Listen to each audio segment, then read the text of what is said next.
Je suis arrivé à Mulsanne, je suis avec Philippe David qui est le président de l'association du virage de Mulsanne. Bonjour Philippe, ça va bien? Bonjour, oui ça va bien, oui, les choses sont en train de se mettre en place après un an de travail, un an de négociations avec différents propriétaires de voitures, avec des passionnés, avec tout le monde de l'automobile et tout ce monde qui est pour nous un monde extraordinaire et un monde magique. Alors en parlant de passionnés, vous l'êtes vous-même puisque vous êtes un vrai Manceau, vous êtes né ici, vous êtes sartois, c'est dans vos veines, c'est dans votre sang. Bah oui. Une année particulière accessoirement. Oui, enfin une triste année puisque moi je suis né au mois de mai 1955, quelques semaines avant le tragique accident qu'il y a eu sur le circuit des 24 heures. En revanche, j'ai dû venir aux 24 heures avec mon père à partir de l'âge de 2 ans, 2-3 ans, et pas plus. Donc moi, les voitures font partie de ma vie. Alors après, tout au long de ma vie, quand j'avais 15 ans, j'ai été figurant dans le film de Steve McQueen, voilà. Excusez-moi du peu, très cher. Oui, non, mais j'étais que figurant, hein. Je faisais partie des gens sur les balcons au-dessus du stand de Steve McQueen.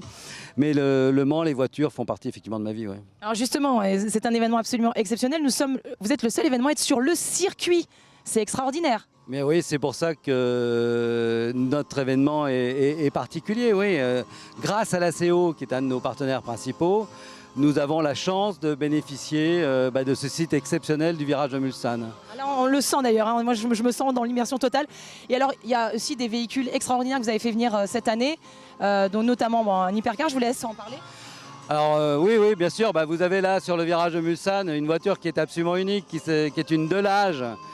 Alors elle n'a de nom que Delage en fait. C'est une voiture qui a été construite par un monsieur qui est relativement connu, qui s'appelle Laurent Tapie, et qui a construit des hypercars en partant du principe qu'aujourd'hui il y avait des gens dans le monde qui cherchaient à acheter des voitures exceptionnelles. Voilà. Et donc cette voiture qui vaut plus de 2 millions d'euros, Laurent Tapie a eu la grande gentillesse de nous la prêter et de l'amener sur le virage de Mulsanne pour notre manifestation du 9 juin 2023. Alors là, on est dans quelque chose de très moderne, mais il y a aussi de très belles anciennes, des véhicules également d'exception. On en trouve, je crois, que 9 maintenant en France. Oui, alors nous avons pris, je ne vais pas dire un abonnement, mais presque avec l'association des Amis de Darlmat. Alors je ne vais pas commencer à vous expliquer qui est Darlmat. Darlmat était un concessionnaire Peugeot sur Paris qui a, à partir de 203, fait des voitures d'exception, des voitures de luxe. Et il a aussi fait des voitures qui ont couru aux 24 heures du Mans. Donc nous avons aujourd'hui sur le virage notamment 2 très belles 402 Darlmat qui sont absolument magnifiques, une bleue et une vert très claire. On a de la chance parce que je crois qu'elles sont toutes parties aux États-Unis. Hein. Alors il y en a beaucoup qui sont partis aux États-Unis. C'est la verte qui est ici aujourd'hui, a été récupérée aux États-Unis et ramenée en France pour être restaurée. Et là, elle est là aujourd'hui, elle est absolument magnifique. Elles sont toutes parties aux États-Unis, la faute à Ralph Lauren. Et puis alors évidemment, la reine aujourd'hui, c'est Peugeot. Donc on a des véhicules magnifiques, hein, encore une fois. Oui. Alors Peugeot, bien évidemment, on a fait appel à tous les passionnés de Peugeot en leur disant mais venez sur les réseaux sociaux, dans les clubs, enfin un peu partout. Donc on a fait passer le mot. Aujourd'hui on a des relais, on a des gens qui connaissent notre manifestation, qui sont heureux de venir ici. Et donc voilà, je vois des gens arriver avec des coupés 204, avec des 205, avec des coupés 504, avec, enfin voilà, il y a toutes sortes. Il y a une 202 qui arrive là pendant que je vous parle.